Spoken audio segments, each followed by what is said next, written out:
দর্শক জানাচ্ছিলাম যে রাজধানীর বারিধারায় ফিলিস্তিন দূতাবাসের সামনে এক পুলিশ সদস্য আরেক পুলিশ সদস্যকে গুলি করে হত্যা করেছে। আর এই বিষয়ে আরও খবর জানাতে বারিধারা থেকে সরাসরি যোগ দিচ্ছেন সহকর্মী মাসুদা লাবনী। লাবনী, পুলিশ সদস্য খুনের ঘটনায় নতুন কোনো তথ্য পেয়েছেন কিনা বিস্তারিত জানাবেন।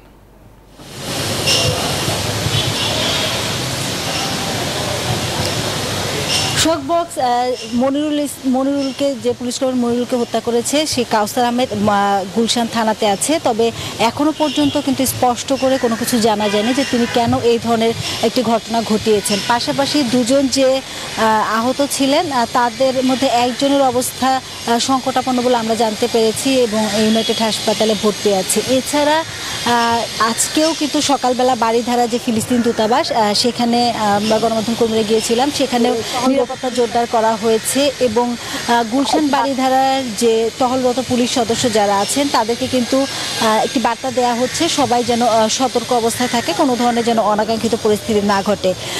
এছাড়া মনিরুলের মরদেহ থানায় নিয়ে আসা হয়েছিল, পরবর্তীতে তাকে হাসপাতালে নিয়ে যাওয়া হয়েছে। সেখানে আজকে পোস্টমর্টম হবে, পোস্টমর্টমের পরে পরিবারের সদস্য যাদের হস্তান্তর করা হবে।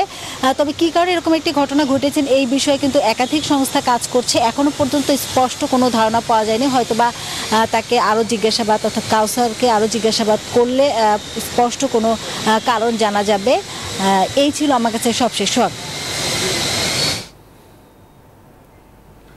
লাবণী, আপনাকে ধন্যবাদ।